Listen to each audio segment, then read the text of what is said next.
Bom, boa tarde pessoal, tudo bem? Ou bom dia, ou boa noite. Vamos falar de educação à distância, então, como a gente vai fechar essa brecha temporal, né, de manhã, tarde ou noite? A gente pode fazer educação à distância em qualquer momento, a qualquer hora. Isso é uma vantagem dessa educação à distância. Mas vamos lá. EAD. A gente acha que educação à distância vem assim num modo tão cotidiano nosso que fala, educação à distância surgiu há pouco tempo por causa da internet, a internet que possibilitou essa educação à distância. Se nós fazermos uma breve pesquisa, a educação à distância já existe há muito tempo. Quem já foi muitas vezes nas agências do Correios aqui no Brasil e verificou aqueles cursinhos à distância, via carta e correspondência, em outras épocas também, a gente estudar, tem a Universidade de São Paulo que já fizeram isso. Então, assim, a educação à distância existe há muito tempo e não somente por causa da internet, em sim, ela já vem estudando e se melhorando com o passar dos tempos. Com isso, chegamos ao mérito que hoje tem a educação à distância.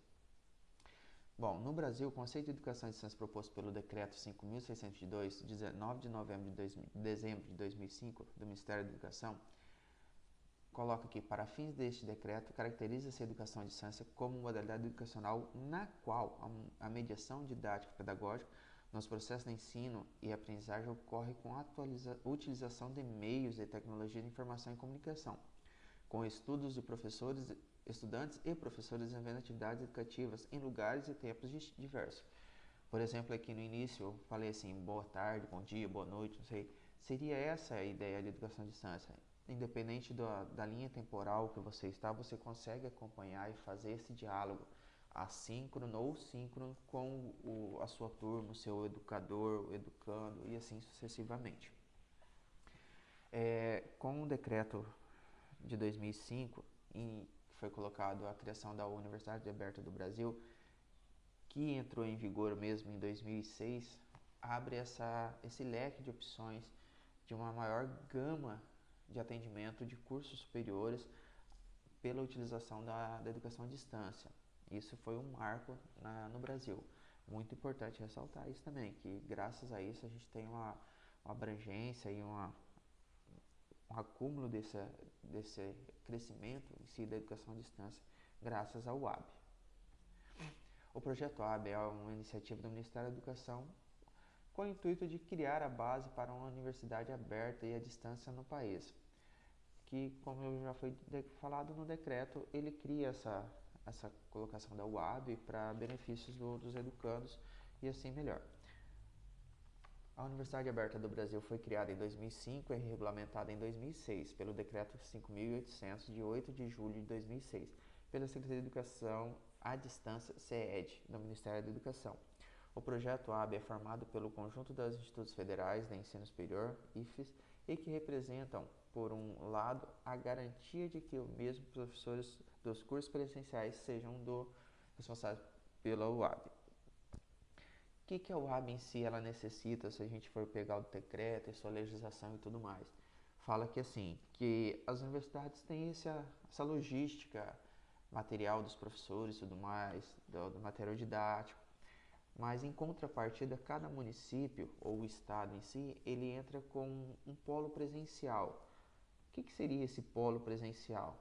Seria uma base para, por exemplo, se os professores falar, tem um trabalho que necessita de um local e tal, ou umas provas presenciais, ele viria nesse polo. É um polo de apoio que conversa com a universidade e com os educandos para diminuir ainda mais esse espaço físico que há. No nosso caso aqui, o nosso polo é Juína, o nosso polo presencial da UAB. Então, aqui que nós fazemos essa mediação ou diminuição do espaço físico. Quando vem alguma atividade presencial, uma webconferência que necessita de uma coletividade mais próxima, nós viemos ao polo presencial e assim fazemos as atividades sucessivas que for pertinentes. A EAD no Brasil surgiu com uma metodologia de ensino-aprendizagem legalmente reconhecida somente em 1971 pela Lei de Diretrizes e Bases, LDB, aprovada apenas para os cursos superiores. o movimento para a legitimação da EAD se concretizou com o estabelecimento de um marco legal específico, o artigo 80 da LDB, Lei 9.394 de 1996, associada ao fortalecimento de programas de grande porte, financiados pelo Estado e na criação de novos projetos, como, por exemplo, o Programa Universidade Aberta do Brasil. Aí aqui nós voltamos de novo a uma pequena análise. Curso à distância, educação à distância, existia há mais tempo? Sim, existia. A gente sabe disso legalmente que tem, mas regulamentado para se ter essa educação diplomata, que a gente pode falar assim, ou que dê esse aparo legal dessa veracidade, né, no quesito de ensino superior, a gente só vai conseguir depois do artigo 80 da LDB, que abriu essa brecha para a educação à distância melhorar e muito e ter esse crescimento no Brasil como é hoje. Alguns pontos importantes podem ser destacados no Decreto 5.622, pois trazem implicações significativas para a oferta de curso superior, equiparando a EAD ao ensino presencial. Muita gente fala assim, por que eu vou fazer um curso à distância, meu diploma vai vir diferente e tudo mais. Não exatamente, pessoal. Os cursos são bem elaborados, são bastante material. Então, assim, e para fortalecer esse quesito e deixar tudo teoricamente em patamares iguais, foram criados alguns pontos que têm que ser respeitados tanto na educação presencial quanto na educação à distância. Voltando para a educação à distância, a gente tem assim, a obediência às diretrizes curriculares, que seriam de acordo com as mesmas metodologias que tem no ensino presencial, você tem que seguir no ensino à distância, uma grade curricular quase idêntica, ou às vezes até um pouquinho melhorada. O diploma com validade nacional, então, quer dizer, eu fiz um curso na UAB, no Polo em Juína. Assim que eu finalizar o curso, esse diploma vai ter validade a nível nacional? Sim. Graças a essa legislação, você tem essa abrangência. Você pode prestar concurso, prestar outros, questão de mestrado, doutorado, assim sucessivamente, porque a lei te beneficia para isso. Então, são esses critérios, essas legislações que fazem a legitimidade da UAB e dos ensinos à distância no Brasil. O Decreto 5.602 de 2005 também estabelece requisitos básicos para o credenciamento de algumas instituições de ensino superior interessadas em atuar na área, como, por exemplo, a elaboração de um plano de desenvolvimento institucional, PDI, que contemple a oferta de cursos e programas à distância. O que seria essa criação desse decreto? Assim, vamos lá.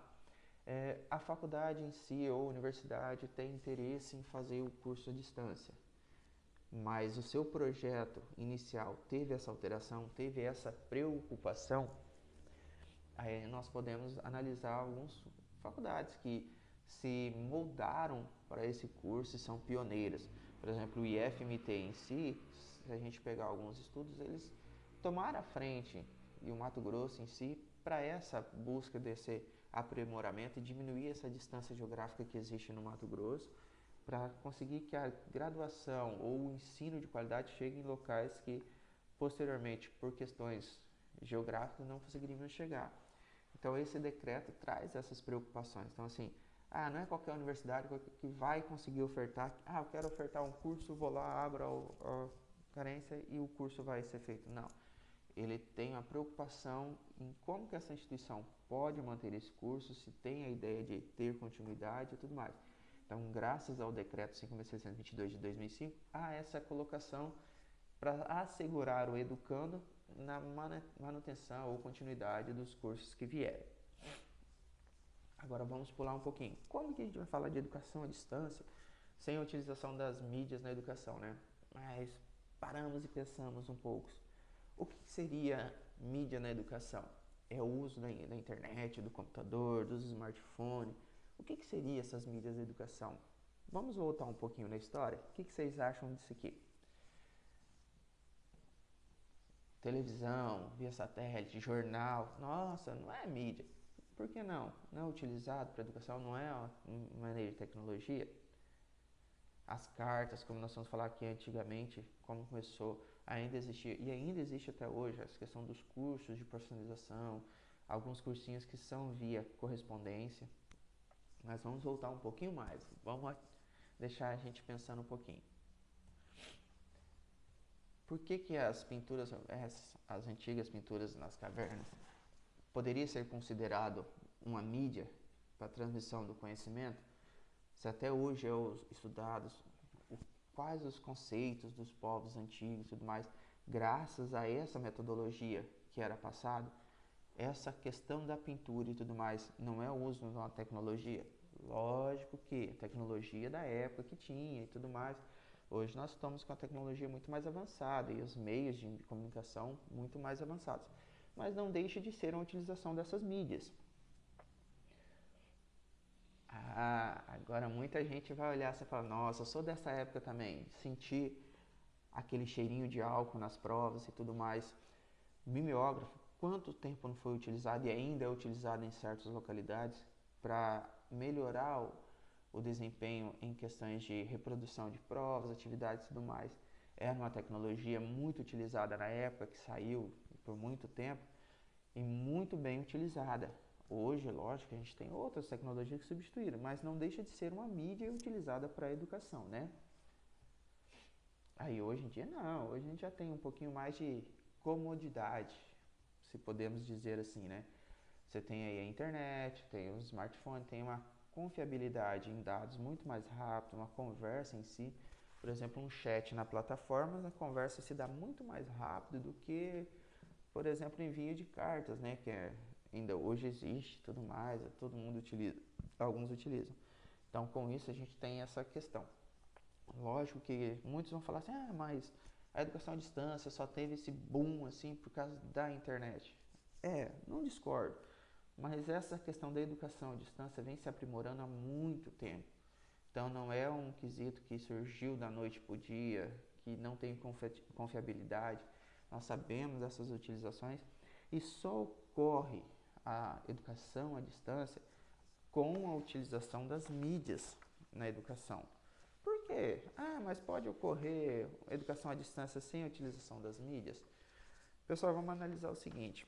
Se até, por exemplo, o meio de comunicação anterior que a gente falou que começou com cartas e tudo mais, é um meio de comunicação, uma mídia fornecida da época, ou lá as pinturas rupestres, é um meio de transmitir o conhecimento, de passar esse conhecimento para outras pessoas, se fosse nômade e tudo mais, deixei uma pintura de caça na parede, se outra tribo vir passar, vai conseguir analisar e verificar.